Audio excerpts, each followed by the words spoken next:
Good day, sir. Good day, everyone. No, I'm Danmark Javier, your presenter today. So, our topic is all about logical operator, exclusive or. So, before we start, um, we tackled first about inclusive or. So, a disjunction for which either both statement may be true. So, here are the following statement that we um, can understand really what is inclusive or. A triangle can be defined as a polygon with three sides or as a polygon with three vertices. So, we can say that this operator simply mean inclusive or you can call it disjunction. So, disjunction, we know it in the last previous lesson. So, what is really mean? Now, in the statement, the triangle can be defined as a polygon with three sides, and we can define also the triangle with three vertices. So, our P is a triangle defined as a polygon with three sides, and our Q is as a polygon with three vertices. So, inclusive or mean that P will get satisfied or Q get satisfied or both of them get satisfied. So, we can see that P and Q, we can use it to define triangle because P and Q are the true statement, so that we can use it define triangle. So, let's continue in exclusive or. The exclusive or of P and Q denoted by P exclusive Q is a proposition that simply mean exactly one of P and Q will be true, but both cannot be true. So, it is the opposite in inclusive or. So, here are the truth of inclusive or operation. So, if you can see in the table, when P is true and Q is true, so our exclusive Q is false. So, our P is true and our Q is false. Our P exclusive Q is true.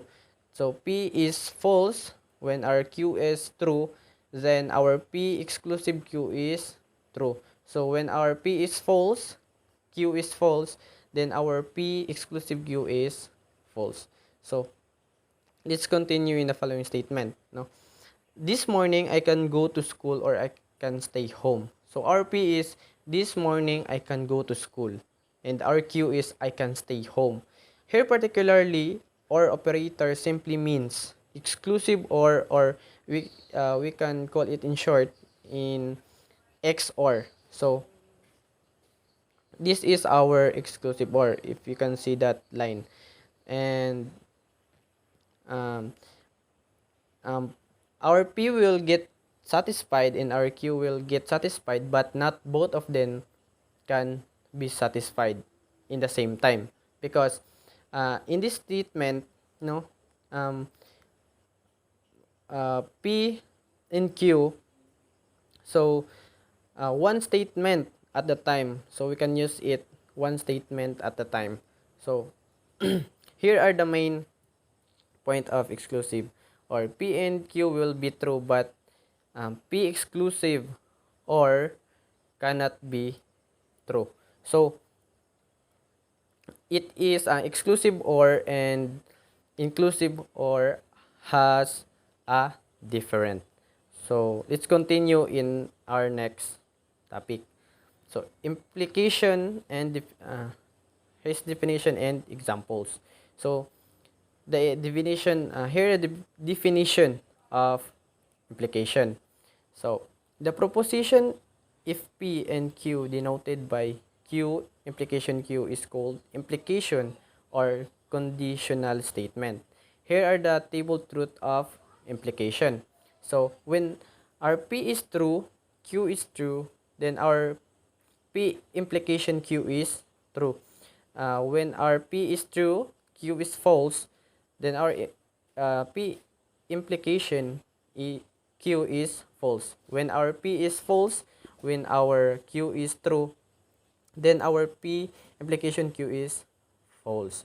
Then when our P is false, when our Q is false, then our P implication Q is false. So important point that implication or conditional statement. No, P is called hypothesis or premise, and Q is called or consequence. Here are the example of implication. If you train hard, then you will win the tournament. So if P then Q, so our P is you train hard, and our Q is you win the tournament. That this is our propositional statement. So in this lesson, we have in order to understand this statement in better details, no, we can consider 4 cases related to this particular statement. So let's continue in case 1. You train hard and you win the tournament. So our P is you train hard and our Q is you win the tournament. So our P is true and our Q is true. Then our compound proposition is true. So because these are similarities with our statement in above. So let's continue in case number 2. You train hard but you not win in the tournament. So let's continue that our P is true and our Q is false. Then our compound proposition is false. Why? Because our P is true, then our Q is false because you train hard but you not win the tournament. So that's why our compound position is false. Then let's continue in case 3. You haven't trained hard and you win the tournament. So our P here is false and our Q is true. It is opposite in case 2. So our compound proposition is true. Why? It is true because you make the compound proposition false only when you satisfy the first condition itself. If that itself not satisfied, then we cannot make compound proposition false, no? Not false means true. So let's continue in case 4. You haven't trained hard and you will win the tournament. So our P is you haven't trained hard and our Q is you not win the tournament.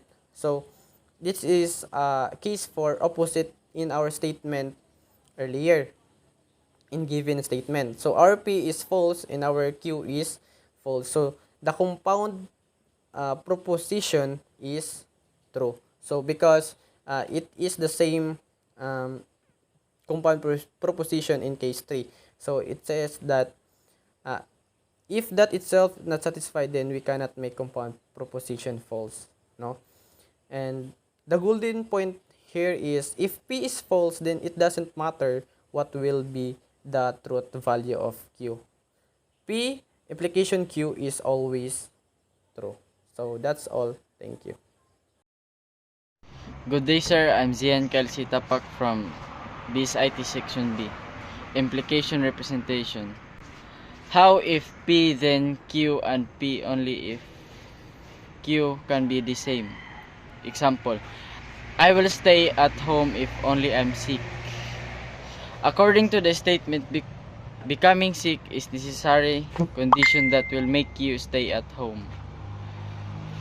Proof idea. Truth value of P and Q be the same in order to falsify the statement.